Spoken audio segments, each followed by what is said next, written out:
हम 4.2 का प्रश्न क्रमांक 2 देख रहे हैं। ठीक है, प्रश्न क्रमांक 2 में कहा गया है कि उदाहरण 1 में दी गई समस्याओं को हल कीजिए। किसमें? उदाहरण 1 में दी गई समस्याओं को हल कीजिए।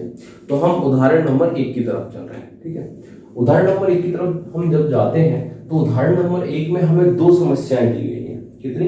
2 समस्याएं। ठीक है, तो उन 2 समस्याओं में से हम पहली वाली समस्या देख रहे हैं। ठीक है, पहली वाली समस्या में कहा गया है कि जॉन तथा जीवंती दोनों के पास कुल मिलाकर 45 कंचे हैं। कितने कंचे हैं उसके पास? 45 कंचे हैं। दोनों 5-5 कंचे खो देते हैं और अब उनके पास बचे कंचों की संख्या का गुणनफल 124 है। ठीक, बात समझ में आ गई क्या? कि 2 व्यक्ति हैं, एक का नाम जॉन है और दूसरे का नाम जीवंती है। उन दोनों के पास कुल मिलाकर 45 कंचे हैं। दोनों 5-5 कंचे खो देते हैं। ठीक है, तो जो कंचे बचे हैं उन दोनों का गुणनफल कितना है? 124 है। तो हम ये जानना चाहते हैं कि आरंभ में उनके पास कितने कितने कंचे थे। मतलब जो 45 कंचे थे उनमें से जॉन के पास कितने कंचे थे या जीवंती के पास कितने कंचे थे, हम ये पता करना चाहते हैं। तो सबसे पहले तो हमें नहीं पता कि दोनों में से किसके पास कितने कंचे थे, तो हम किसी एक का, जॉन या जीवंती के कंचों को मान लेते हैं। ठीक है, तो हमने स्टार्ट किया हल।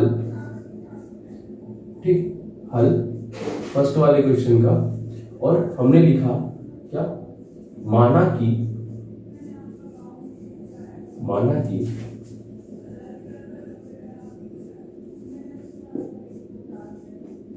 जॉन के पास कंचों की संख्या, जॉन के पास कंचों की संख्या बराबर x। ठीक है, इसके पास कितने कंचे हैं? जॉन के पास x कंचे हैं। इसलिए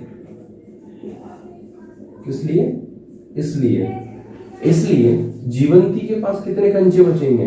ठीक है, क्योंकि हमें ये पता है कि कुल मिलाकर 45 कंचे हैं। ठीक, तो जीवंती के पास कंचों की संख्या,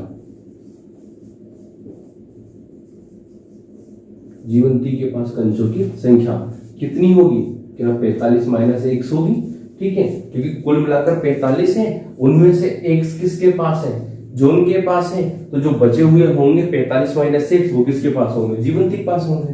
ठीक है, ये दोनों के कंचों की संख्या पता चल गई। अब 5-5 कंचे खो देने के बाद अब 5-5 कंचे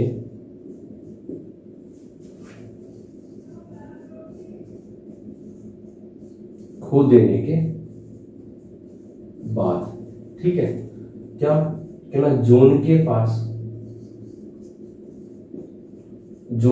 पास कंचों की संख्या कितनी होगी? पहले कितनी थी? कि पहले x थी, तो अब कितनी बचेगी? कि ना 5 कम कर दो तो x माइनस 5 बचेगी। ठीक है, तथा जीवंती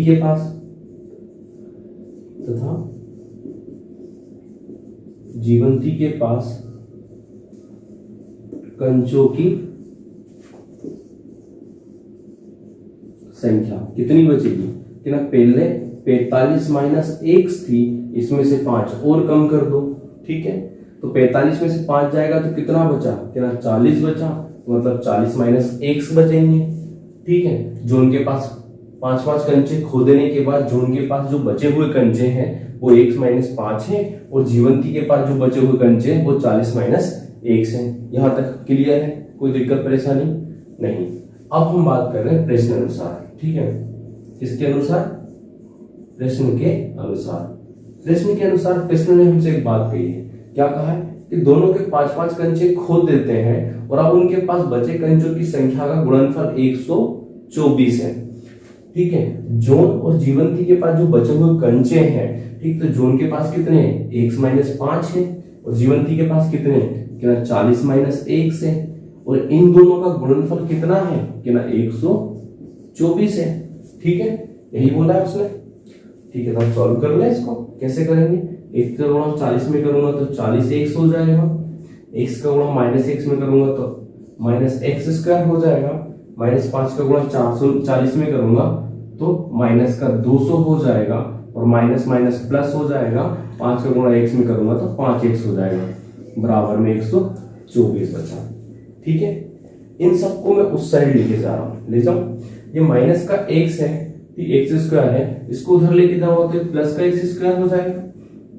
ये 40x प्लस का है और ये 5 ही प्लस का है, तो 40 और 5 कितना हो गया 45x, और 45x प्लस का है, उधर जाके कैसा हो जाएगा माइनस का 45x हो जाएगा। ठीक है, कोई दिक्कत नहीं। बचा क्या, ये हमारा -200, ये उधर जाएगा तो कैसा हो जाएगा कि ना प्लस का 200 हो जाएगा, और यहाँ पे ऑलरेडी क्या है प्लस का 124 है, तो अब इस साइड क्या बचेगा बराबर के ना 0। ठीक, मैंने इस सबको लिख दिया, कोई दिक्कत नहीं।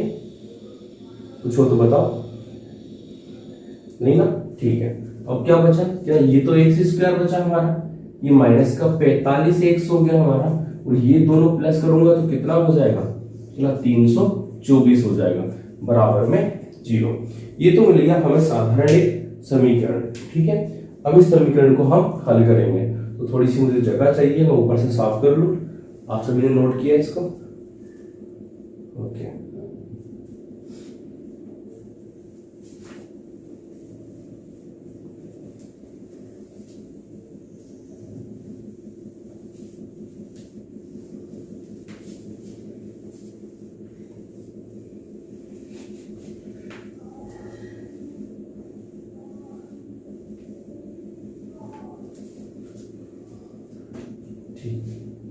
अब क्या करूं मैं, इस समीकरण को मुझे तोड़ना है। ठीक है, किसमें तोड़ना है, दो ऐसे भागों में तोड़ना है जिनको मैं जोड़ूं तो -45x आना चाहिए, और गुणा करूं तो इसके गुणक और इसके गुणा के बराबर आना चाहिए। ठीक है, तो इसका गुणा तो 1 होगा, 1 का गुणा 324 में करूंगा 324 रहेगा। ठीक है, तो मुझे इसको ऐसा तोड़ना है, ऐसी दो संख्याओं में जिनको जोड़ू तो -45x आए, और उन संख्याओं का गुणा करूं तो प्लस का 324 आए। ठीक है, क्या करूं मैं इसको -36x और -9x में तोड़ सकता हूं। -36 और -9 दोनों ऐड हो जाएंगे तो -45x हो जाएगा, और जब 36 का गुणा 9 में करूंगा तो क्या हो जाएगा प्लस का 324 हो जाएगा। क्यों, क्योंकि ये माइनस माइनस प्लस हो जाएगा, और 36 का गुणा 9 में करेंगे तो 324 हो जाएगा। ठीक है, इन दोनों से जो कॉमन दिखाई दे रहा है वो हम कॉमन ले लेते हैं, तो यहां से x बाहर आएगा तो x बचेगा, और यहां से x बाहर आएगा तो माइनस का 36 बचेगा। इसमें से -9 कॉमन ले लूं तो यहाँ पे x बचेगा, और यहाँ पर क्या बचेगा माइनस का 36 बचेगा। ठीक है, कोई दिक्कत परेशानी नहीं। अब इसमें ये और ये दोनों समान है तो दोनों कॉमन आ जाएंगे बाहर। ठीक है, तो अंदर क्या बचेगा, यहाँ पर x बचेगा और यहाँ पर -9 बचेगा, बराबर में 0। ठीक, अब इन दोनों के बराबर हम क्या रख लेते हैं, 0 रख ले, बीच में या लिख दें। ठीक है, क्या करें कि हमें तो x का मान निकालना है, तो इस -36 को उधर ले जाओ, तो ये प्लस का 36 हो गया, और ये वाला माइनस का 9 उधर जाएगा तो प्लस का 9 हो गया। ठीक है, तो हमें x के दो मान मिल गए। ठीक, हमने क्या माना था कि जोन के पास जो कंचे हैं वो x हैं। ठीक, तो हम लास्ट में क्या लिखेंगे, यदि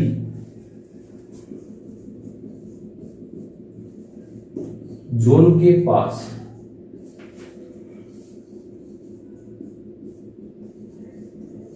कंचों की संख्या बराबर x बराबर 36 हो तो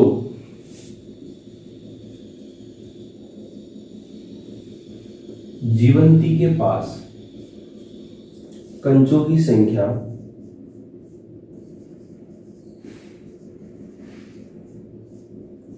क्या होगी, 45 माइनस x मतलब 45 माइनस 36 बराबर 9, मतलब उसके पास 9 होगी। ठीक, लेकिन हमारे पास तो दो कंडीशन है, तथा या लिखो, या जोन के पास कंचों की संख्या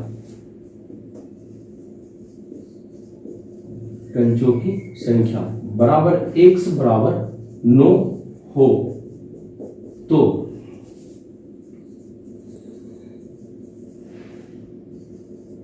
जीवंती के पास कंचों की संख्या बराबर 45 माइनस 1 बराबर 45 माइनस 9 बराबर 36 होंगी। क्या होगी? ठीक है।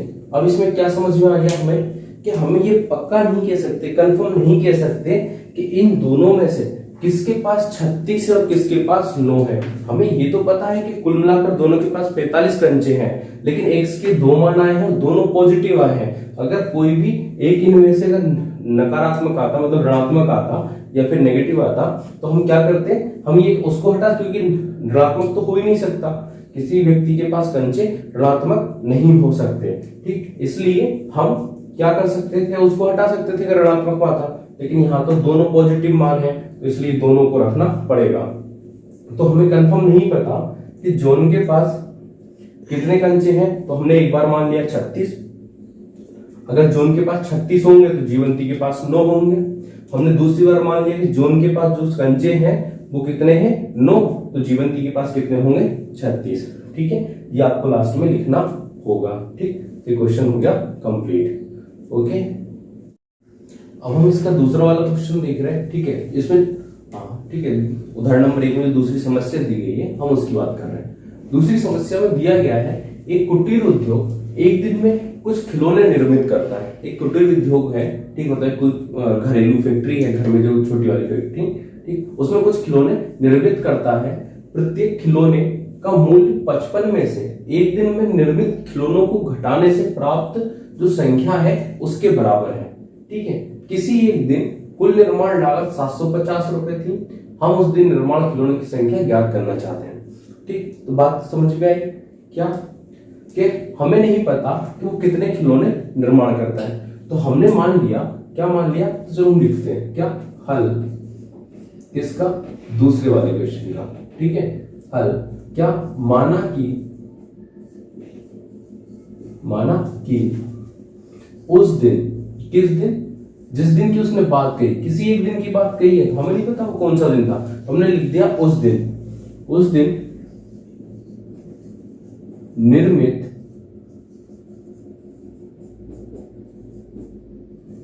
खिलौने की संख्या कितनी थी, कितना, x खिलौने, कितने, x।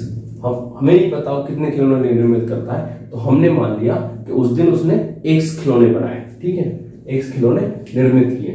अब उन x खिलौनों का मूल्य 55 में से एक दिन में निर्मित खिलौने को घटाने से प्राप्त संख्या के बराबर है।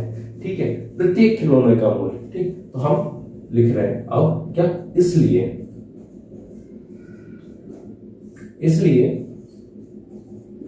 प्रत्येक खिलौने का मूल्य कितना है, उस एक दिन में, बोल रहे हैं क्वेश्चन क्या, कि प्रत्येक खिलौने का मूल्य 55 में से, तो ये 55 में से एक दिन में निर्मित खिलौनों को, एक दिन में कितने निर्मित हैं, x को घटाने पर, ठीक है, जो संख्या बची उसके बराबर है। बात समझ में आ गई? क्या बोला क्वेश्चन ने कि एक दिन में जो उसने खिलौने बनाए हैं, तो हमें पता है कि हमने मान लिया x खिलौने बनाए, उसने क्या बोला, प्रत्येक खिलौने का मूल्य 55 में से एक दिन में निर्मित खिलौनों को घटाने से जो बची संख्या उसके बराबर है। तो हमने मान लिया कि प्रत्येक खिलौने का मूल्य कितना होगा, 55 में से एक दिन में बनी संख्या को हमने घटा दिया, इसके बराबर है। ठीक है, अब उसने हमसे एक बात और कही है, क्या, अब हम आगे चल रहे हैं प्रश्न अनुसार।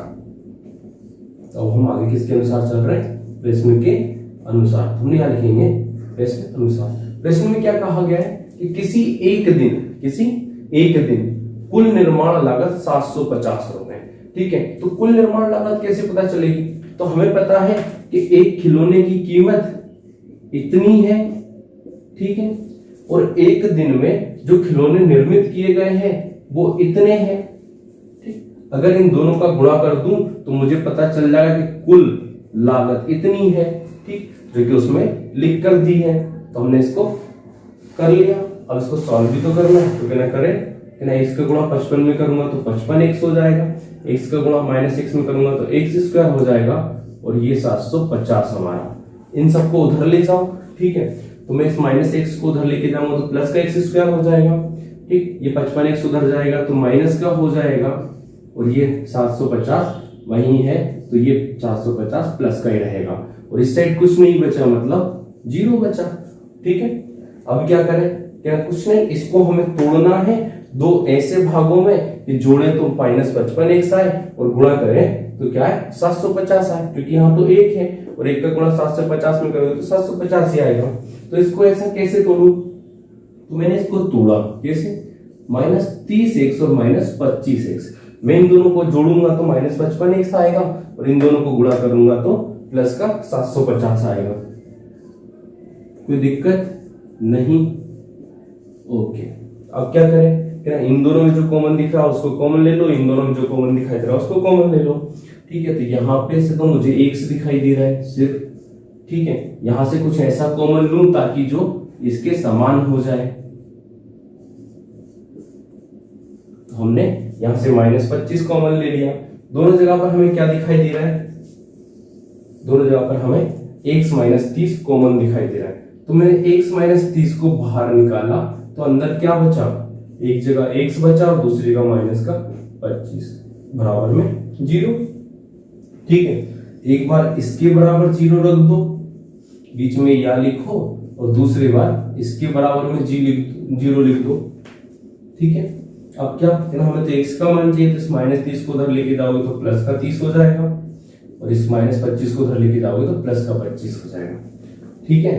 तो हमें समझ में आ गया क्या, कि उस दिन अगर खिलौनों की संख्या, क्या अगर उस दिन निर्मित खिलौनों की संख्या 1 है, x के मान 2 है, मतलब अगर निर्मित खिलौनों की संख्या 30 है तो प्रत्येक खिलौने का मूल्य इसमें 30 रखेंगे तो 25 आएगा, और अगर हम उस दिन निर्मित खिलौनों की संख्या 25 रखते हैं तो निर्मित प्रत्येक खिलौने का मूल्य 30 रुपए आएगा। तो लास्ट में लिखना है तो थोड़ा सा साफ करके हम लिख लें, ठीक है, ओके। बाकी समझ में आ गया क्वेश्चन?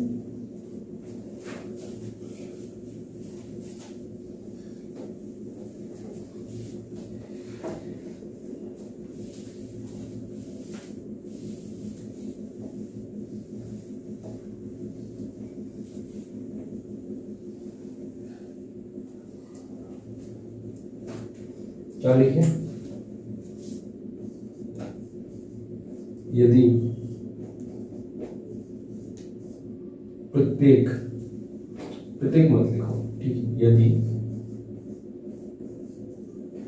उस दिन निर्मित खिलौने, उस दिन निर्मित खिलौने की संख्या x बराबर कितनी है 30 हो तो प्रत्येक खिलौने की लागत बराबर 55 माइनस x, तो 55 माइनस क्या होगा 30, तो क्या बचेगी 25 रुपए, ठीक है। या